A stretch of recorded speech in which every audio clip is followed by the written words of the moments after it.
recording in progress. Bom, então, voltando, a gente está fazendo um pequeno housekeeping. Uma das notícias é que nós estamos já em preparativos para a J 2025, que é uma J diferente, porque nós vamos celebrar 10 anos de J. A primeira foi em novembro de 2015, e 10 anos do grupo oficialmente registrado no CNPq GREAT. O grupo se iniciou numa disciplina que o professor John Milton estava dando em 2014, mas ele foi oficializado, e inclusive foi quando entraram, né, outras pessoas, e ele virou não só um grupo de estudos de uma disciplina, mas ele virou o GREAT. Então, nós também vamos celebrar 10 anos de GREAT. A boa notícia viu, Márcia e Kátia, vocês também estavam nessa história da próxima GREAT, a gente até discutiu de tentar fazer em Alfenas, mas a Elaine Trindade, que é nossa colega e também faz parte do GREAT, ela ofereceu a PUC, em São Paulo. Então, seria novamente em São Paulo, mas seria na PUC. Então, né, a gente mudaria o lugar. Então, a gente está achando que vai ser bem legal. Bem legal, vai ser bem legal ser na PUC. Eu achei que, né, dá uma mudada, e a Elaine é uma pessoa muito competente, uma pessoa muito dedicada. Eu acho que vai ser um evento ótimo. Inclusive, John, já pensando em convidados, eu adoraria convidar a Koskinen, né? Eu vou apresentar aqui, eu não vou apresentar uma coisa dela, já vou enfiar aqui o John, ativa o compartilhamento para eu poder compartilhar o meu PowerPoint, por favor. Sim. Como eu já falei no e-mail, esse livro eu encontrei quando eu fui procurar um painel para participar no próximo Congresso Europeu de Translation Studies, que vai ser em Leeds, na terrinha, lá UK, na terrinha do nosso querido John. E eu também queria gastar um minuto para contar para vocês como que eu escolhi esse painel, inclusive porque muitas vezes acontece, né, que a gente vai participar de uma conferência ou de um congresso, nesse caso muito grande. Ele realmente é muito grande, porque ele inclui todas as áreas da nossa disciplina. Como é que você encaixa o teu trabalho, né? Então, às vezes, você, inclusive, tem que fazer algumas mudanças. Primeira coisa que eu notei é que não tinha quase nada de adaptação. Muito pouca coisa de adaptação. Muita coisa sobre inteligência artificial. Então, isso também é bom para a gente frequentar esses congressos, para a gente ver o que está sendo discutido, quais são os temas que estão mais em voga e tudo mais. Então, a primeira coisa que eu vi foi esse painel 4, que falava... detalhe, quando eu vi que não tinha nada sobre adaptação, eu falei, bom, então eu vou mostrar o meu trabalho, a pesquisa que a gente está começando a fazer sobre a Lia Weiler. Para quem não sabe, eu acho que todo mundo aqui já ouviu falando disso, a gente recebeu os arquivos da tradutora Lia Weiler, também ela era pesquisadora,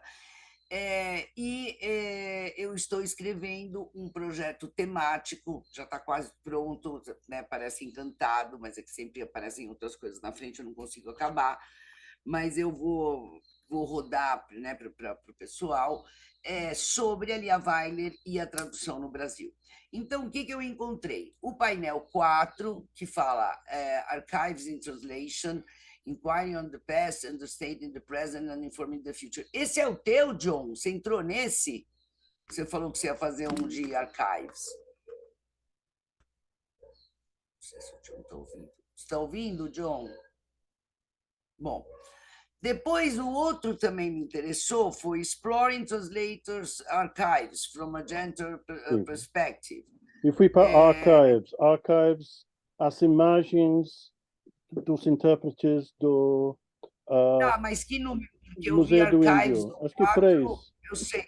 Museu Você do foi Índio. no, você foi não, no painel 4, então, Archives in Translation, Sim, sim, Inquiring sim, the Past, sim, Study, sim. tá. Esse também eu poderia ter falado, porque a gente tem isso, e também Gender Perspective também. E aí, é aqui nesse painel, nos painéis que estão, que eu falei para vocês, que está o painel da Koskinen, que eu gosto muito, eu queria muito chamar a Koskinen para Jota, assim, adoro ela, para quem não conhece, ela trabalha com retradução, trabalha com literatura infantil, e ela está trabalhando já há alguns anos com o que ela chama de affect, é, que é como os afetos interferem em toda essa coisa da tradução, desde o que a gente chama de agora esqueci, eu usei muito esse termo, não sei porque me sumiu, mas, bom, usei na minha tese, que é quando você apresenta uma tradução que você gostou. Então, é a tradução do Quixote das crianças do Monteiro Lobato. Muitas pessoas continuam lendo e tudo mais, porque a mãe deles leu. O que eu fiquei? Eu fiquei, vocês veem que eram 50 painéis, eu fiquei com o painel 37, que é The Changing Face of the Literary Translator Studies, a dialogue between the academia and the profession. Achei perfeito pro tema que eu estava tratando, porque a Lia Weiler era uma acadêmica e uma tradutora, e também achei legal, porque eles falavam de celebrity translators, tá? E no caso da Lia Weiler, realmente encaixava bem. O que eu encontrei? Nas referências, tinha essa Motoko Akashi, também gostei dela, viu, John? Eu li essa tese dela, The Implication of Translator Celebrity,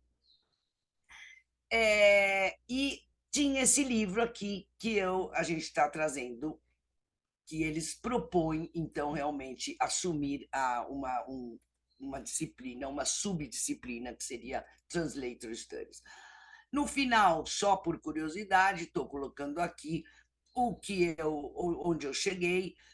O nome do meu artigo, não sei se foi aceito ou não, tá, gente? Porque a gente não teve resultados, mas a ideia é essa Lia Weiler in Flesh and Blood, The Brazilian Celebrity Translator in Harry Potter. E justamente eu começo falando, né, que a gente fala tanto de IA, mas que a gente vai falar de uma tradutora que era, né, Bom, sobre essa introdução, que na verdade é um artigo, ele deixa muito pouco, por isso que eu achei interessante falar para vocês, porque ele não se dedica tanto a apresentar os capítulos que eles vão colocar no livro, mas ele faz toda um panorama histórico dos estudos de tradutores dentro da nossa disciplina. Então, por exemplo, ele começa falando, dando esse exemplo do Isaac Newton, que era uma tradução do livro dele, que estava em latim, para o inglês, ele começa falando isso. Por que tanta gente, né, em outras áreas se interessou para saber quem era esse tradutor, porque é um tradutor né, anônimo, isso era muito comum, para quem não sabe, isso era muito comum antes do século 17 até 18, a gente encontra muitas traduções que você não sabe, não tem ideia de quem são, ou às vezes são assumidas por alguém, não é? No Quixote eu tenho muitos exemplos disso, eu não vou me dedicar agora a isso. Bom, aí ele fala nessa coisa, né, dos translators, translation studies, que não está preocupado com textos, mas com as pessoas, né, que seria essa coisa de humanizar o translation studies, que depois vocês vão ver aqui, foi toda uma linha que apareceu no final do século XX. Inclusive, o Anthony Pym, amigo do John, tem muito a ver com isso. Bom, a outra questão seria os frameworks, quer dizer, estão corretos os conceitos, os sources, eles estão corretos? Então, o que eles procuraram? E, gente, uma das coisas que eu gostei assim, fiquei contente de ler esse capítulo, que assim, aquela coisa, né? Quando você pega e fala assim, nossa, eu nem sabia que estava fazendo isso e estava certo. Quer dizer, eu nem sabia que. Entendeu? Então, eu lembro quando eu acho que alguma de vocês já deve ter ouvido contar essa história, quando eu descobri que estava estudando, fazendo história da tradução, porque eu fiz isso nos meus, quando eu fui estudar os tradutores do Quixote. E então eu gostei muito desse capítulo porque é uma coisa que o John vem trabalhando muito com isso, fazendo todo esse trabalho. Eu também trabalhei com isso, outras pessoas também trabalham. Então, assim, é muito rewarding você ver realmente como a coisa está sendo colocada e dentro do que a gente já fazia. Então, seriam para textos, ler as traduções, as cartas, entrevistas, biografias, né? Aí a terceira questão que ele coloca, né,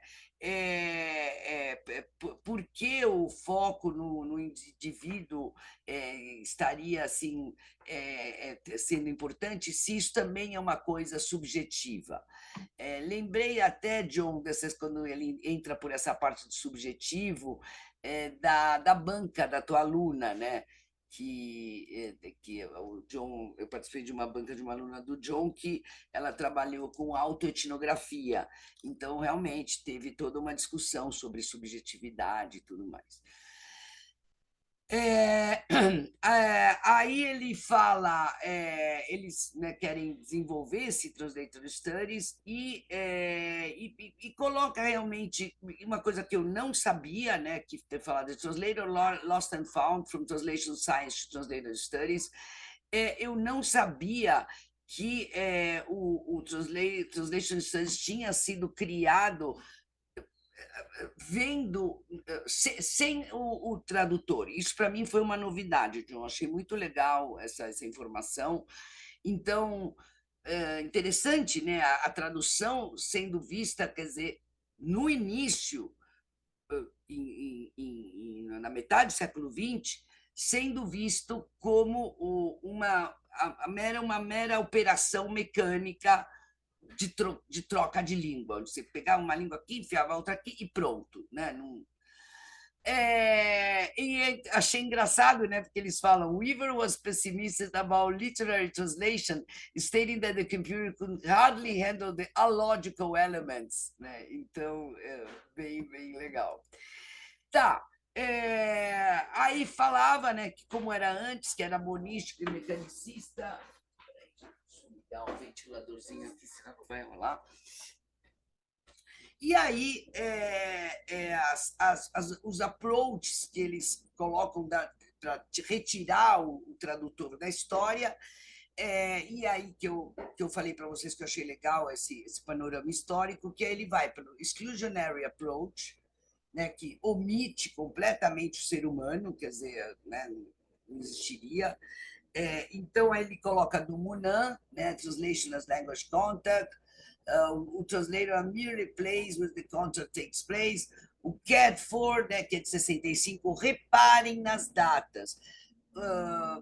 E essa dica vai, gente, para quem está ainda começando a fazer pesquisa, tudo, mesmo, sabe, muitas vezes a gente usa críticos e a gente não olha quando realmente ele foi publicado. Então, às vezes a pessoa fala, não existem, quase não existem traduções. Não, existem. É que a pessoa, quando escreveu aquele livro, não existia, mas passaram-se 20 anos. Então, tomem cuidado. Então, vai lá, o Catford também. Aí depois o Fedorov, que eu não conheço, mas ele fala também não, nem menciona o tradutor, esse AutoCAD, que ele coloca como code switcher, e depois um approach redutivo. Então, vendo apenas o tradutor como agente causador da tradução. E aí ele até sugere uma outra disciplina que só lidaria com bilingual situations, né? Então, assim, sei lá, queria até tirar. Aí nós temos o Naida, nosso querido Naida, que ele assim ele super assume, mas claro de uma maneira negativa, de que o tradutor ele não pode ser impessoal porque ele está lá e ele é uma pessoa e ele é parte. Então ele fala, né, do que seria empatia, motivação, emotional involvement, mas ele acha tudo isso problemático porque ele acha que o human translator is not a machine. He inevitably leaves the stamp of his own personality on any translation he makes. This being the case, he must exert very effort to reduce a minimum any intrusion of himself. E também lembrando, John, obviamente, nessa hora eu lembrei na hora também daquela banca que a menina falava não, porque ela estava estudando, né, coisa de tradução e ela fazia parte. E realmente, não dá para a gente, né, tirar, e todo mundo que traduz aqui sabe que a gente sempre está lá. Eu levanto, Fala, John, não, eu fala. levantei minha mão. O que Kindle não coloca é que nada existia, escrevia dentro de um mundo cristão, e tudo que ele escreveu era para religiões, era para organizações religiosas, cuja objetivo era conseguir cada vez mais fiéis. Então, sempre ele estava pensando, e tudo isso de dynamic, como chama? Equivalência dinâmica, era Tá. sempre, ele tinha em mente a ideia de fazer uma tradução facilitadora para atrair mais fiéis para as várias igrejas cristãs para as quais ele trabalhava. Só me lembro que eu estive lá em New York, foi em 91, abertura do Eugene Nida, organização Eugene Nida, foi, como chamamos? Nida Organization, estou tentando me lembrar o nome exato. Tinha um nome, eu lembro, Sim, eu sim, já sim. vi isso. Então, era organização originalmente baseado nos ideais de NIDA. Sim, NIDA Organization, durante muitos anos, eles fizeram seminário na Itália. Aí, com Covid, parece que tudo parou. Eles abriram um prédio de poucos andares, para New York, para Manhattan, poucos andares, só 10 andares, ao lado de Trump Towers. Então tinha muito dinheiro. Eu acho que depois eles venderam para Donald Trump e foram para o interior do estado de New York. Mas tinha muito Sei. dinheiro. Esse NIDA Foundation, que organizava os seminários na Itália, todos os verões, ou nessa época, em setembro, muito interessante que o pessoal que organizava, James Maxey, especialmente, pessoal muito aberto, e até começaram a não seguir os ideais de NIDA, não fazendo esse tipo de tradução facilitadora. Então, claro que o objetivo era sempre traduzir a Bíblia para todas as línguas do mundo. E ainda, se vocês vão. Me lembro que logo depois de chegar, pouco tempo depois de chegar no Brasil, eu fui para o Unicamp e tinha muitos tradutores da Bíblia no seminário lá. E durante uma certa época tiveram problemas com FUNAI, porque descaracterizando o povo, levando os valores norte-americanos. Mas para que depois a Fundação NIDA, a última vez que eu tive contato, antes da pandemia, estava muito mais aberto. Eu me lembro que quando fui na comemoração lá com o próprio Eugene Nida, em 91, aí cobraram US$ 50 para o jantar, naquela época, vamos dizer, US$ 100 hoje, e nem tinha champanhe, nem tinha nada, não podia beber. Aí depois do jantar eu fui tomar uma coisa com Ken Baker, marido de Mona Baker. Uh, só Nossa. para, só para um pouco de background. Ok. Fofocas do Translation Studies. Então, aqui, tá, já falei do Munan, já falamos do Naida. Tá, e agora chega aqui, Searching for an Exit. Então, the Rising Awareness of the Human Factor. Aí o que acontece? O pessoal, finalmente, nos anos 70, chegou e duas escolas, né, como se diz, predominaram. Uma é o Descriptive Translation Studies, que é o que a gente usa, né, muito também aqui, e também tem o Scope Theory, que seria Functional Translation Theory.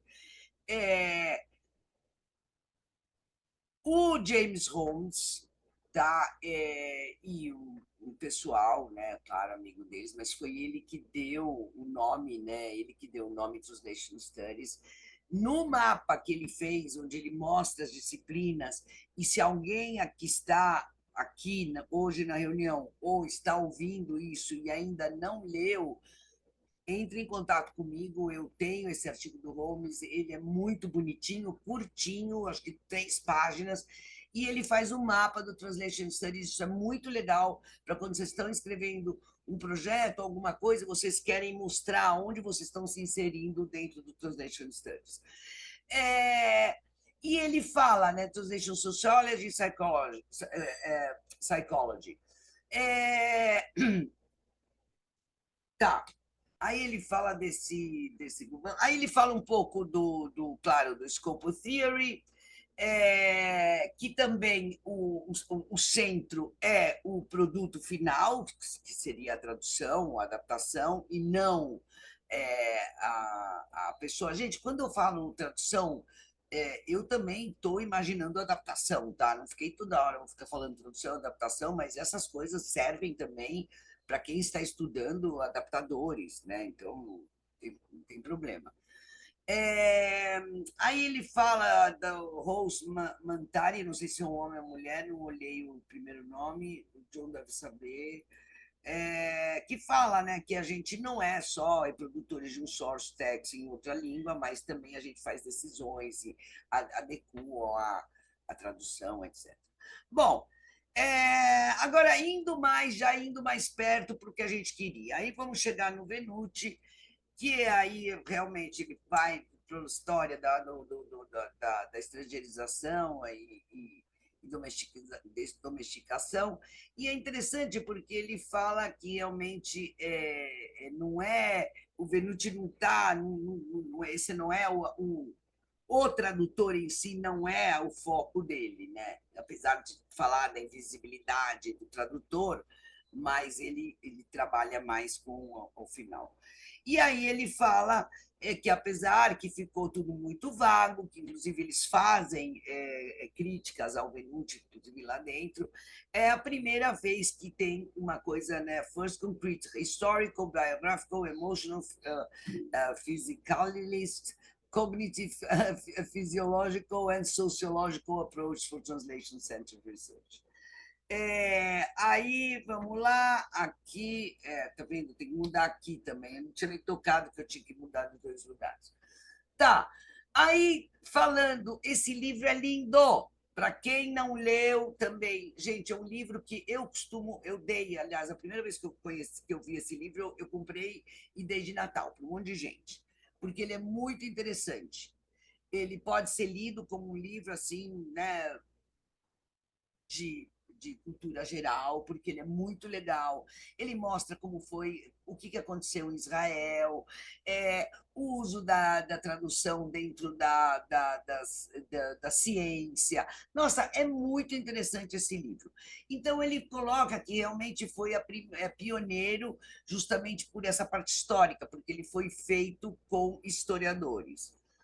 Aí, vamos chegar no nosso querido Berman, o Antoine Berman, E que ela fala, ele fala que é o primeiro acadêmico a fazer uma sistematização de biografia dentro do Translation Studies.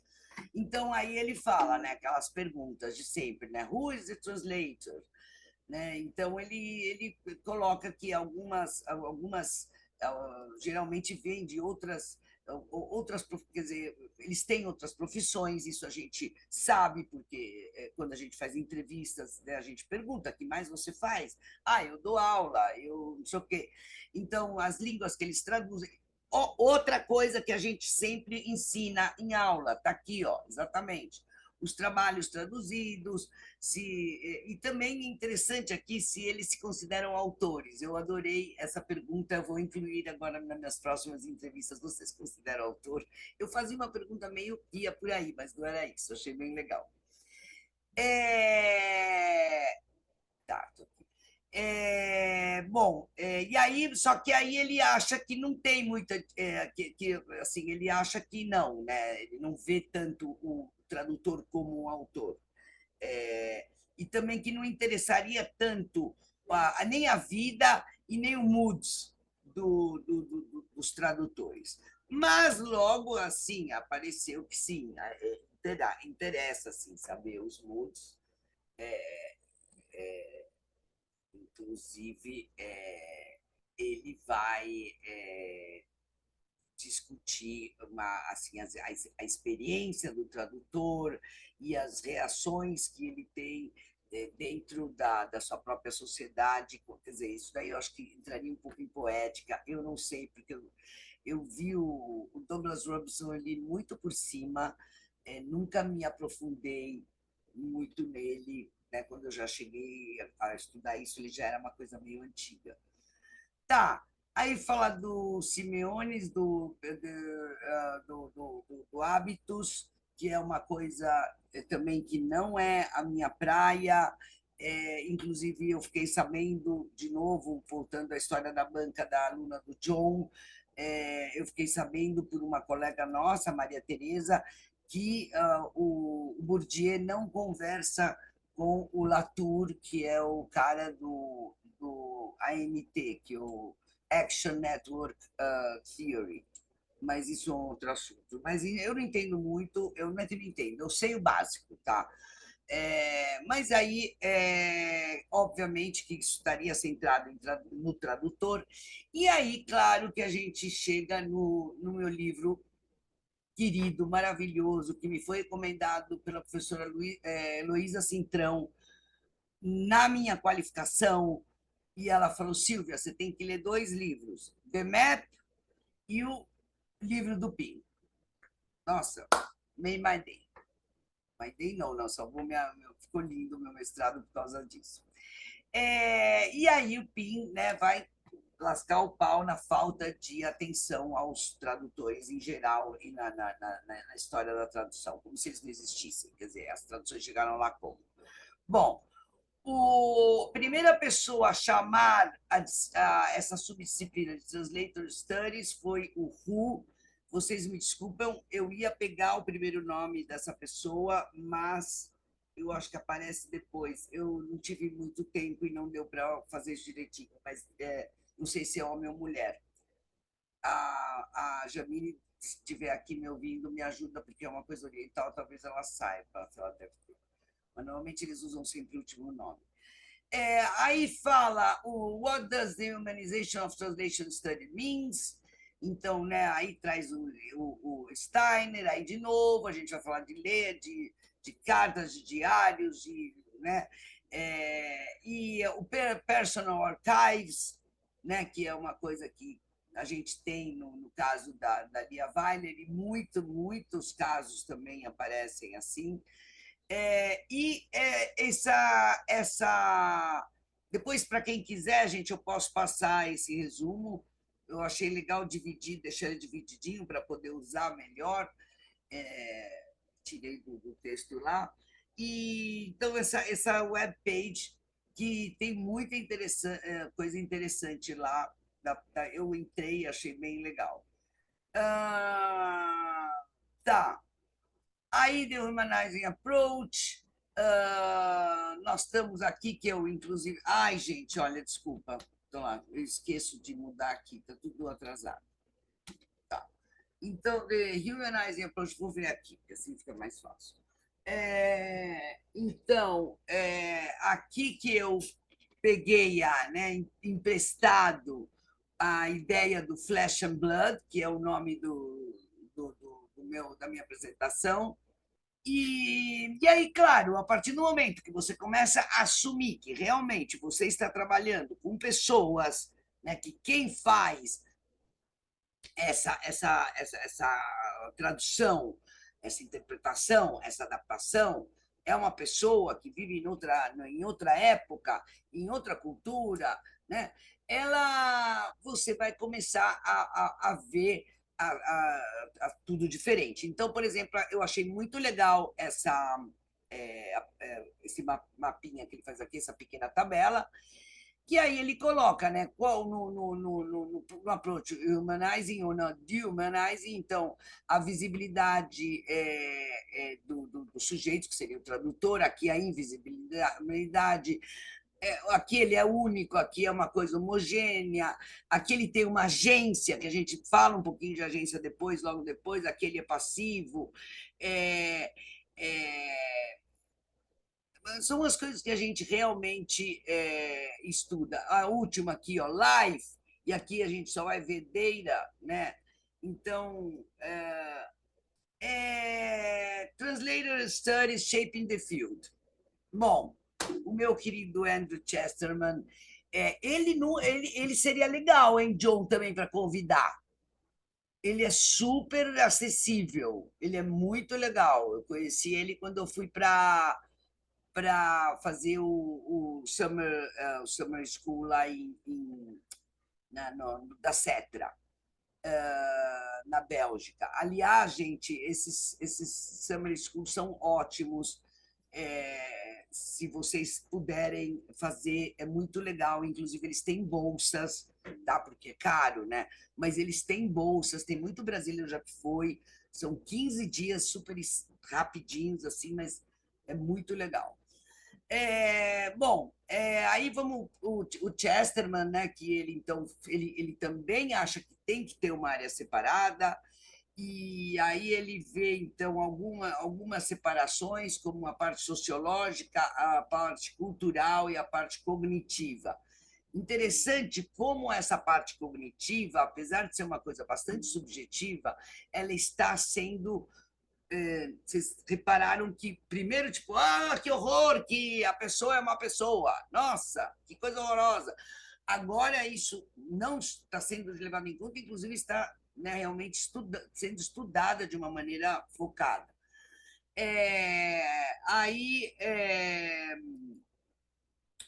depois nós temos, bom, algumas perspectivas, né? Então que eles colocam, né, de que eles não estão, eles são os aspectos culturais e sociais estão todos, né, intertwined, está tudo entangled, né, está tudo misturado com isso. Depois eles falam da sociological turn, da Woolf. A Woolf eu também conheci, uma senhora, assim, ela estava estudando tradutores na Segunda Guerra em campos de concentração. Gente, o estudo dela era uma coisa assim muito lindo, mas assim muito difícil, um tema bem difícil, bem complicado. Que mais? Tá, então, de novo, né, The Cognitive Translation Studies, o pessoal fazendo, então, como eles fazem, então, desenvolvendo técnicas, né, interviews, think aloud protocols, keylogging e eye tracking, né? Então, hoje nós temos bastante tecnologia para poder fazer isso de uma maneira até, sabe, detalhes, assim, quanto tempo que o olho da pessoa para naquela palavra, volta de novo, né? Bom, tá. Esse cognitivo também eles falam, né? Que você tem também, olha, também do affect. Cadê o affect? affect attitudes, né, towards the translation. Tá, aí depois a gente tem social psychology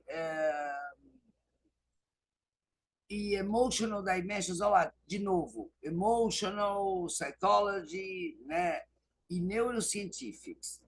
Isso ainda é uma coisa nova, e esse Davidson, vocês veem, em 2018, ele examina emotions against the background of affective science. Me interessei, é uma coisa que eu vi. Bom, outro framework, gender and sexuality. Então, nós temos, e todo mundo aqui já sabe, porque a gente cada vez está vendo mais isso. Então, um approach, por exemplo, de feministas, fazer mini, então ele dá exemplos, né? Então ele dá, inclusive, gente, olha, interessante isso para quem está estudando isso. Esse livro trouxe muita novidade, então vocês podem atualizar os estudos de vocês, dando uma olhada nos exemplos, por exemplo, que ele dá, né? Então, aqui ele está dando exemplos dessas mini biografias, que é uma coisa que a gente já faz, né? Nós do Letra e né, daqui da USP, é uma coisa que a gente costuma fazer, a gente falar para os nossos alunos fazerem. Depois também, outra linha de pesquisa, isso aqui eu achei, nunca tinha visto, gente. Eu imaginei, claro, não é loucura, mas eu achei, nunca vi, assim, um exemplo. Gender specific difference between male and female. Então, como que é, né, o mesmo texto, você vê. E depois eles mencionam, isso é legal saber, porque isso é um livro novo, que ainda existem poucos estudos sobre gay, lesbian and transsexual translators, com algumas exceções. Então, aqui também, vocês, para quem trabalha com isso, Xindi, por exemplo, se você estiver ouvindo isso aqui algum dia, você vai poder dar uma olhada nesse coisa. Ou a Fernanda também, se né, o pessoal, que apesar que ela trabalha com os personagens, mas de repente quem traduz também. Bom, aí fala, né, que na verdade você estudar as biografias dos reescritores é uma coisa muito antiga. Aí ele menciona, eu não sei, John, eu não conhecia, não tive tempo de ir atrás, mas menciona esse Humphrey e o Pellicer Saforcada. Pellicer eu conheço, mas o Saforcada não, também não conheço esses trabalhos. Depois podemos dar uma olhada. Tá. Aí, bom, aí volta para o PIN, aí fala do Randall. Esse Randall eu já vi trabalho dessa pessoa, aí que vai fazer a distinção entre History of Translation. John, me interrompe, hein, quando você quiser, pelo amor de Deus, porque vocês também, gente, alguém quiser falar alguma coisa, parar, fala, senão eu vou ficar aqui falando. Então, ele faz essa diferença entre a History of Translators, que foca, então, né, que seria um objeto da pesquisa, e Translation in History, que examina os tradutores, quer dizer, utilizando os tradutores, inclusive, para explorar um determinado acontecimento, momento. Fala de microhistórias, então eu coloquei isso em bold, porque mais de uma vez ele vai falar de microhistórias. Esse termo eu não conhecia, John, esse histoire croisée e o biography croisée. Que é, né, misturar o que se encontrou com historical comparative literature to form an interdisciplinary and multi-perspective approach which can be used to review dynamics of transnational interrelationship. Achei interessante porque, por exemplo, no caso do Quixote, a gente até fala um pouco isso no livro, Joe, quando a gente fala que o texto tinha sido traduzido na França, então a tradução da França gerou um monte de outras versões e adaptações. Achei interessante. o Kind ele pega essa ideia de histoire croisée e junta e faz um biography croisée, que ele faria a mesma coisa, só que na parte da biografia. Então, imagino que ele deve pegar pessoas que vão para um lugar, para o outro. Também tenho várias coisas no Quixote. Então, Oral History Hermeneutics, isso até me explicou por que o melhor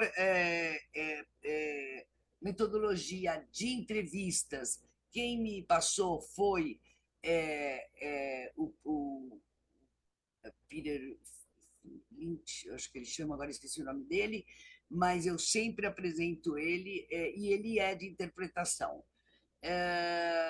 Então, aí volta para o Berman, né, que ele teria colocado as ações do translator, que seria translation position, person poetics of translation e translation project, the form of translation and style of the translator, in the horizon of the translator, referring to the cultural, historical, literary, linguistic parameters of understanding. Bom, esse já foi em 2009.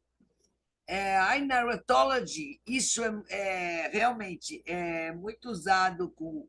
Bom, aqui de novo, né, gente? Para textos, biografias, cartas, diários, metatextos, tá? E até filmes, sim, filmes podem ser vistos, inclusive biopics, como eles chamam. E aí, todas essas informações que você vai fazendo, você escreve, você faz uma narrativa daquela situação, né? E aí a Mona Baker realmente ela usa bastante isso, inclusive tem um livro muito legal dela que chama Translation and Violence, uma coisa assim, é um livro que tem uma arma assim que está dobrada e que ela fala muito sobre isso também. Inclusive ela menciona sobre problemas nessa parte de narrativa, até com mistranslations de eventos do mundo árabe e como eles foram traduzidos, né? Aí os conceitos. Agora vamos começar com os conceitos. Depois a gente faz uma pequena descrição dos capítulos e acaba. Então, identidade.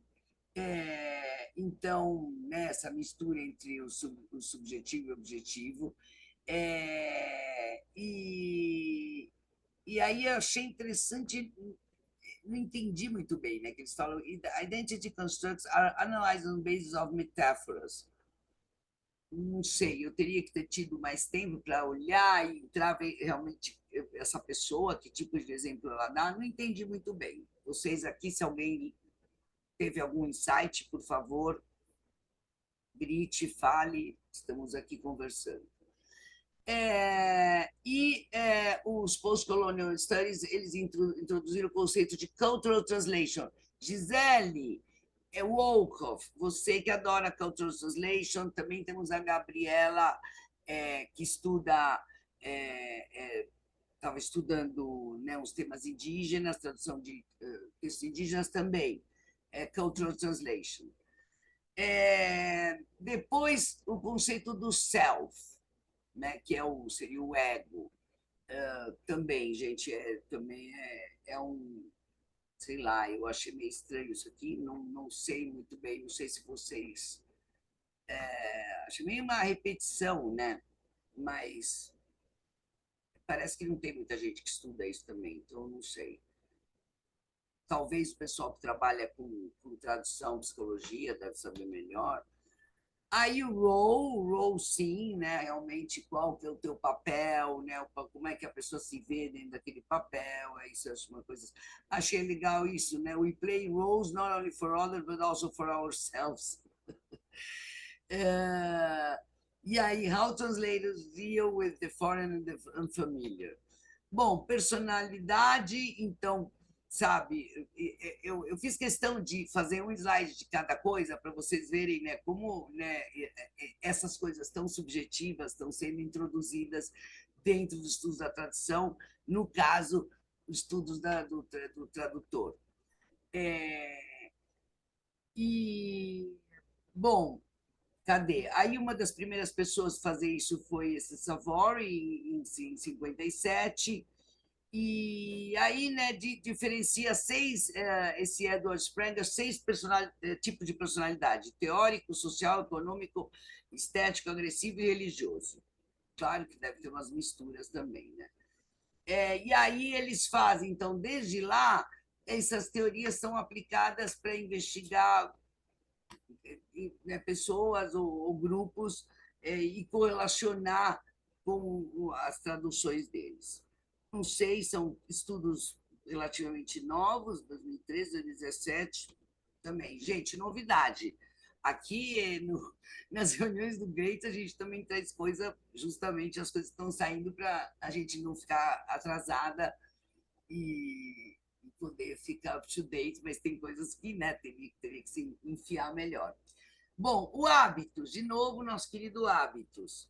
Aí está lá, aí duas escolas de pensamento, então alguns que criticam o Simeone por retirar o Hábitos da sociologia do Bourdieu e fazer uma coisa. Eu teria que ler melhor essa Simeone, né? Porque ela é meio and advocate stronger sociological imbalance in the sense of Bourdieu. Uma outra linha de pesquisa vê além disso e usa o Bourdieu para investigar social reality in individualized, internalized form. Como falei para vocês, gente, não é minha praia, não vou me demorar muito nisso. Postura. Isso eu achei legal também, uma extensão do Bourdieu, e seria two-dimensional and complex discursive self-presentation, both in social fields. Você vai falar alguma coisa sobre isso, John? Ou não? Não sei hoje, não sei se hoje vale a pena, né? Isso seria Postura, para não sei, são outra, coisas. Bourdieu seria para outra sessão. Eles não usam exatamente o Bourdieu, eles mencionam de Simeone usando o Sim, sim, sim. Bourdieu, Porque e aqui sei lá, eles dividiram todos os itens que poderiam, achei legal para a gente poder, né, trabalhar cada item e tentar, né, fazer sim. algum, não sei, tentar explorar um. Sim, o artigo de Daniel Simeoni foi realmente De trouxe Bourdieu para estudos da tradução. Ninguém tinha mencionado Bourdieu na área antes. Então, Tá, aí muita gente começou a falar sobre Bourdieu depois. tá. Então seria uma introdução que essa que teria Sim, mas feito. ele é criticado porque ele usa um elemento só de Bourdieu, só habitus. Tá, Então, aqui o próprio Klaus Kindle coloca que exatamente que ele ignora elementos importantes como capital cultural, ilúzio e campo, tá. gatekeepers. Né? Aí ele dá o exemplo do Rousseau, que eu não sei, eu não sabia disso, né?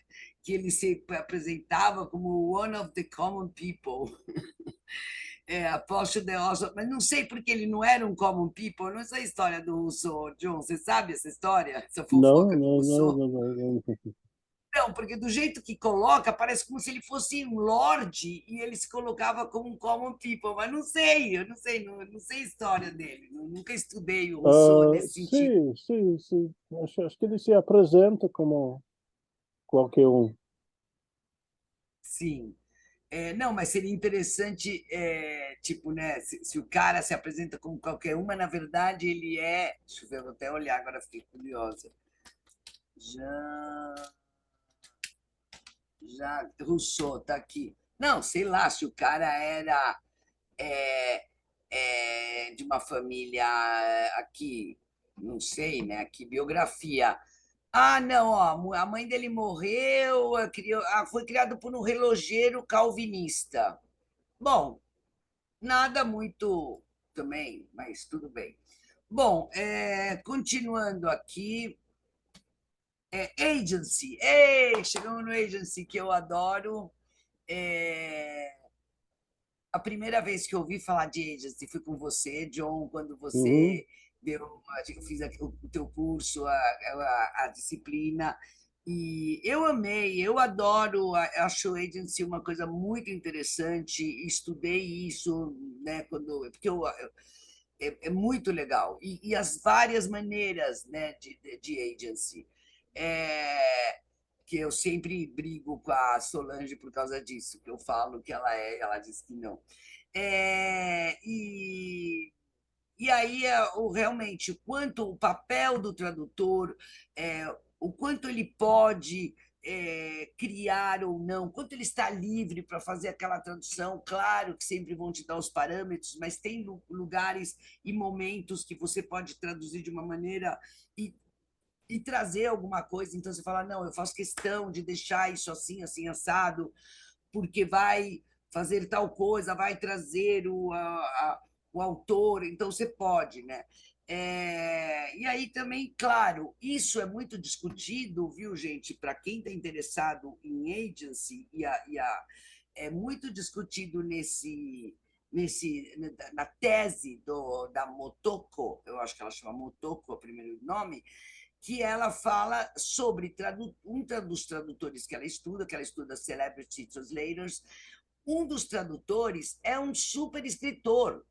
Então, aquela coisa, né? Tipo, quando nós temos esse exemplo no Brasil, aliás, é muito interessante para quem está estudando algum tradutor escritor, porque ela coloca como esse tradutor tem uma força absurda. Porque a pessoa fala, imagina que eu vou discutir, entendeu? Com a Raquel de Queiroz, a tradução dela. Imagina que eu vou discutir, entendeu? Com Orígenes Lessa sobre a tradução dele. Não. Né? Então, isso é muito interessante também. Bom, Imply Translator. Eu também não conhecia esse. Eu fiquei meio na dúvida, John, quando eu li isso. Falei, será que está falando de pseudo-translation? Mas não. É, não sei, eu não entendi muito bem essa parte aqui. Não entendi muito bem. É que ele fala, né? According to version, the implied translator can be determined by both text-oriented interpretive aspects and reader-oriented parameters. The translator's intention, fueled by the desire to produce a convincing oral and convincing translator.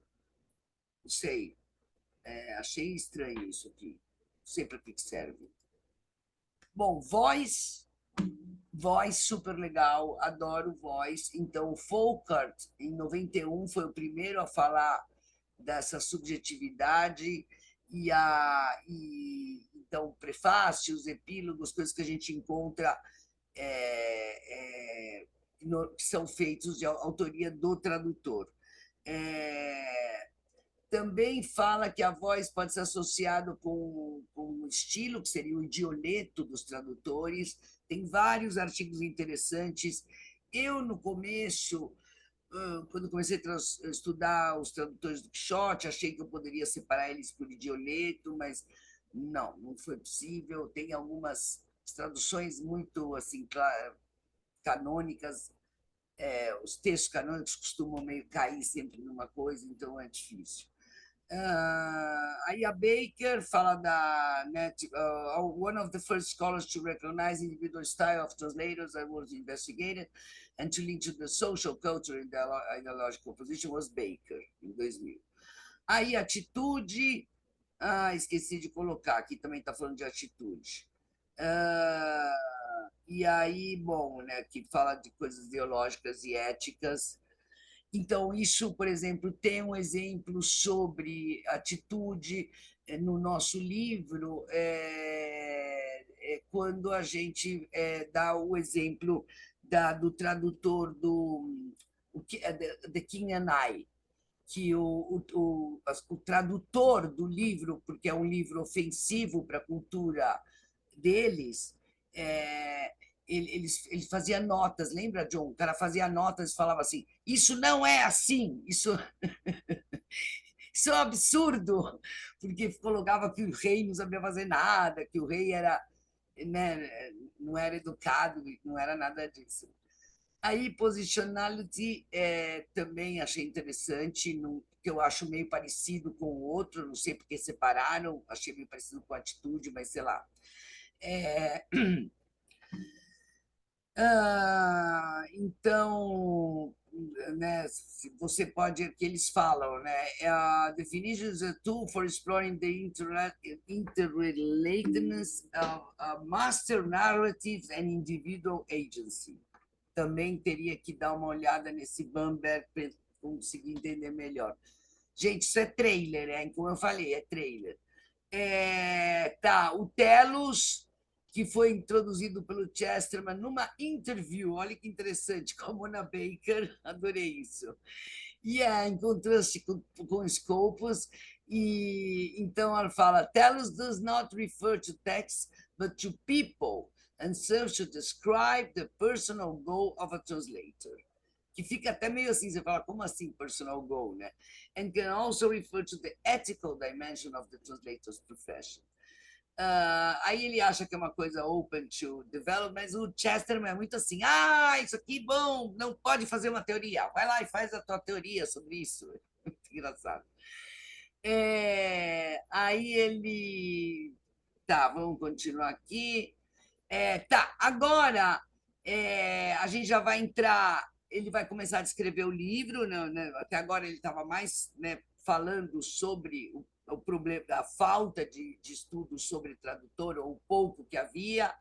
Então, ele fala que é uma antítese da mecanização do Translation Studies, não suplanta, obviamente, né, seria realmente uma coisa dentro do Translation, né, que agora não vai ter mais Translation Studies. Não.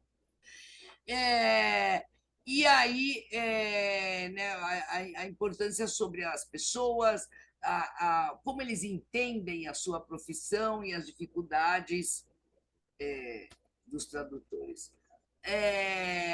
Aí fala, eu adorei essa frase, John, do Heidegger, que ele mudou, né? Não, não, Tell me sim, what you sim. think about. Uhum, Adorei. Tell me what you think about translation, I will tell you who you are. Nossa, amei. uhum. Eu acho que eu até tinha ouvido lá em Leuven, mas. Bom, agora, já finalizando o focus do livro, tá? Eles são divididos em 4 partes. A primeira, eles vão discutir mais a teoria e metodologia. No outro, ele vai falar uma parte do Empirical, Social and Process Research, combinando com outros conceitos, né? A terceira parte é o uso dos paratextos. Eu adoro paratexto. Nossa, gente, paratexto é tudo. Nossa, paratexto, metatexto, é muito legal. E a quarta sessão, como os tradutores, as traduções podem ser usadas para mostrar isso que eu achei interessante, essa última parte, achei muito interessante, né? Como as traduções mostram, porque normalmente a gente sempre faz o contrário, né? Mas como você pode mostrar através das traduções a identidade? Então, só para vocês darem uma olhada aqui nos nomes dos capítulos, né? Então, escandinavos, 19th Century Galícia, lá, John, você gosta de galego. Staging the Literary Translated in Bibliographical Catalogs. Aí, aqui eu separei cada um, não, obviamente eu não vou ficar vendo um por um, não vou ficar lendo tudo, mas só para vocês terem uma ideia. Então, isso aqui ela faz micro-historical approach, isso é bastante comum, isso é bem legal para quem está fazendo uma dissertação, para quem está fazendo uma pesquisa pequena, quer fazer uma coisa menor, isso cabe, é uma coisa que cabe, entendeu? É legal, não, né? Aí, vamos lá. Aí a Sabine Strumper-Krob, Strumper, ela vai estudar mulheres tradutoras do final do século XIX. E olha que interessante, eu não sabia que a filha do Marx era tradutora, gente. Olha que legal, você sabia, né, John? Óbvio. Eu não sabia. E aí ela também fez Women's Rights, etc. E também fala um pouco do Scandinavian Literature. A Belém Santana e o Críspulo, acredito que deve ser um homem, não sei, nunca vi esse nome na minha vida, Críspulo. Eles vão falar sobre como os tradutores, fica evidente a invisibilidade dos tradutores dentro de catálogos, e qualquer um de nós que tem aqui feito já alguma pesquisa sabe disso, porque às vezes não está nem traduzido, assim, você não acha, às vezes não sabe nem nada, se foi traduzido, nada, só tem o nome do autor. Então, eles usam a Spanish National Library e dão uma olhada né, o corpus deles traduções da Alemanha, do alemão de 70 a 2010. Não se esqueçam do Franco. Então, isso deve ter dado uma mudança bem interessante. O Franco morre em 74. Tá, a segunda parte é Social Scientific Process Oriented Approach. Então, Hemingway, olha que delícia, Self-Concept. Esse é Narrative Identity, desse Anu Reino, os Swedish Translators, e depois para Tessa Door Openers. Então, Translation Notes, olha que legal, Children Literature, que também é muito legal, e sobre catalogs. Aí aqui, MicroStudy, de novo, a Sabi... Ué, mas voltou aqui? Por que tá? Que é isso? Espera aí, gente. Ah, não, é que eu não mudei aqui, desculpem. Tá aqui, ó. Aí fala, né, do Hemingway. Ela entrevista 12 tradutores finlandeses. Essa daí deve ser amiga, porque ela trabalha na Finlândia, o Chesterman está lá na Finlândia também. E ela quer ver, olha, the aim of the study is to understand how translators culturally or culturally construct their professional identities narratively. Interessante isso, né, de como a pessoa vai montando a sua própria narrativa como tradutor. Aqui também, estudando 15 tradutores suecos, vocês podem reparar, né, que esse pessoal trabalha bastante com tradução, né, porque eles falam uma língua que tem que falar inglês.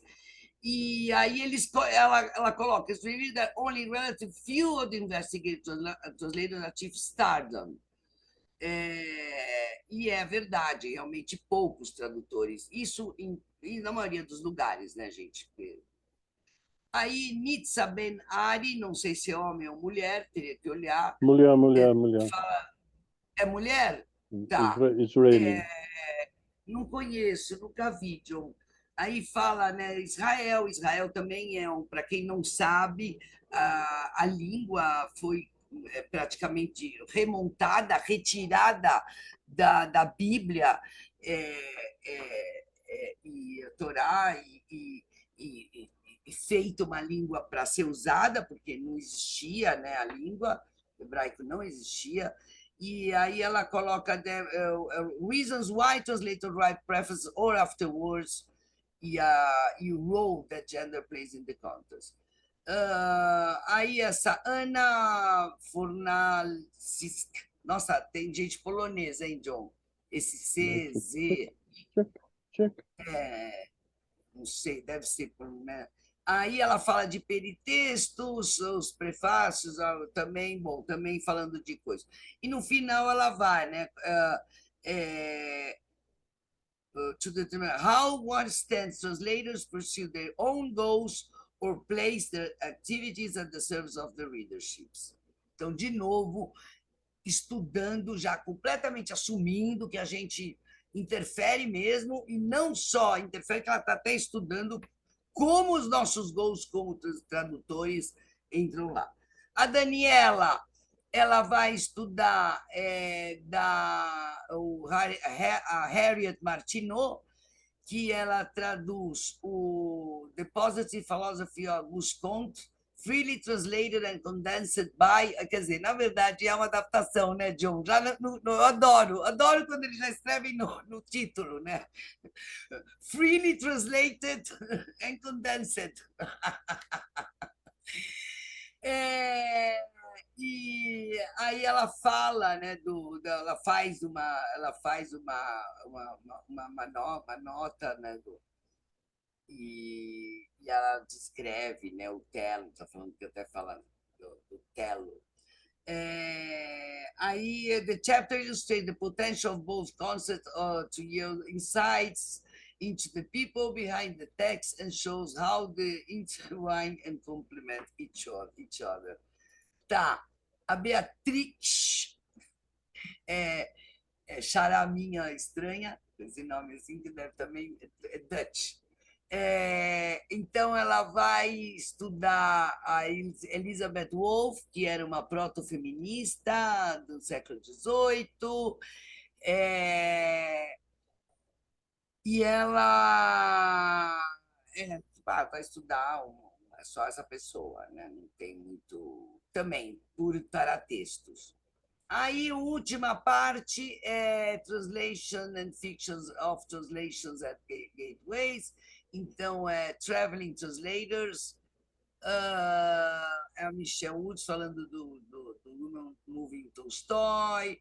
The Voice of James Stratton Holmes. Esse deve ser lindo, esse capítulo. Eu estou com muita vontade de ler. Esse daí também.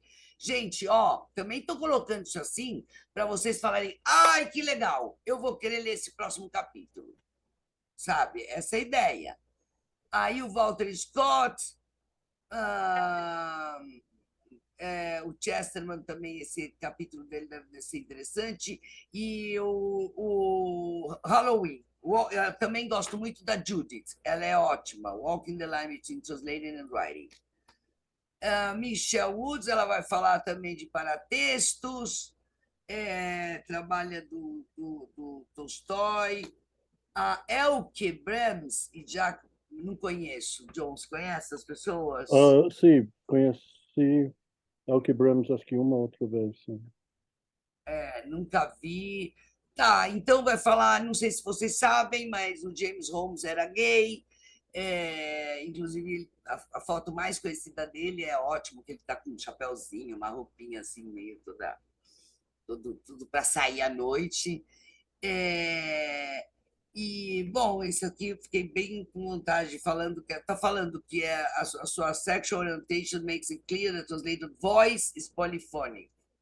Então, bem interessante para quem está trabalhando com queer translation, etc., ou translators, interessante que está jogando, né? A gente sempre fala, queer translations. Não, esse aí seria o tradutor, né? Então, a Suzanne Hageman também não conheço, falando do Walter Scott, e o Chesterman, que eu quero ver. Não conheço esse livro. Você conhece, John Godel, Esserbar? Não conheço esse livro. E, bom, fala que o cara era, né, matemático, físico, computador, era cientista, né, cientista de computador e cientista cognitivo.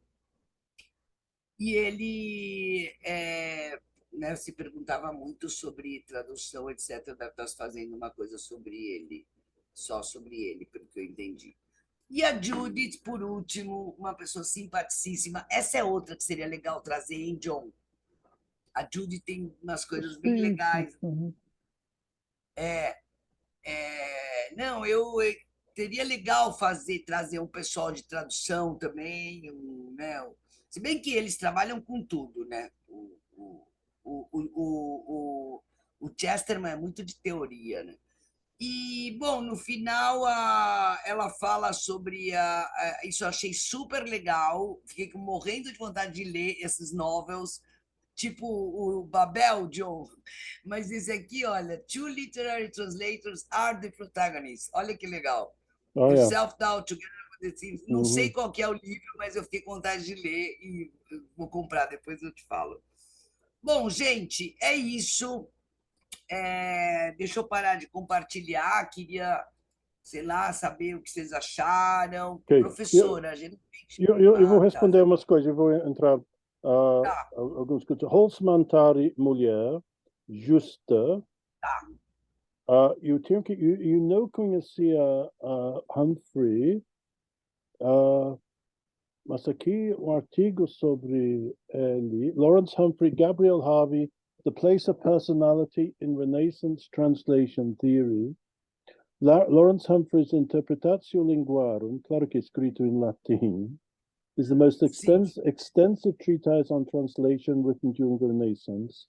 This article offers the first reading of the Interpretatio in its original context, situating it within a mid-16th century debate that saw the Ciceronian controversy spread into translation theory. In 1540, Joachim Perriand initiated this debate, and the article begins by exploring why Perriand's work was so provocative. Humphrey's Interpretatio was intended as a response to Perriand, in which Humphrey dismantles his reading of Cicero and focuses attention on the individual personalities involved in the piece of translation. Ok, outra coisa, implied translation, eu acho que, eu dou uma olhada aqui, eu acho que o seguinte, das decisões tomadas, aqui é o exemplo de tradução de James Joyce, você pode ter uma ideia do tipo do tradutor. Então, você vai do texto, vendo as decisões tomadas pelo tradutor, para ter uma ideia daquele tradutor. Acho que isso é implied translation. Sim, tá. das áreas que foram mencionadas, há muita gente trabalhando com sobre gênero e tradução. A nossa Luciana Fonseca Carvalho, Denis Silva Reis, muita gente trabalhando nessa área no Brasil nos últimos anos. Um elemento que me interessa, um tipo de que a Klaus Kindle menciona, mas eu acho que é muito difícil fazer algum tipo de experiência científica. Quando fala de mood, como você está sentindo? Você está sentindo mal um dia que você vai traduzir? Você vai sentir bem? Você vai traduzir melhor? Não sei se pode tentar Mood, usar mood, protocolo né? de tradutor, mas como uma coisa que é muito difícil mensurar, mood, Sim. como que alguém que vai traduzir sente. Então, você está sentindo mal, Porque você dá está até com... para simular o estresse. Por exemplo, eu já Sim, vi eles simularem estresse, porque eles, por exemplo, dão menos tempo, um texto meio confuso, que não sabe assim, para a pessoa ficar estressada. Mas mood, tipo, sim, sim. você pode ter brigado, você pode ter brigado com o teu marido, você pode ter, sei lá, não sei, acordou com uma dor de cabeça ou recebeu uma notícia, não sei, John, é complicado isso, realmente. Não dá, é difícil Sim, fazer sim, sim. experimento. Eu assisti uma apresentação uma vez sobre o elemento de conforto.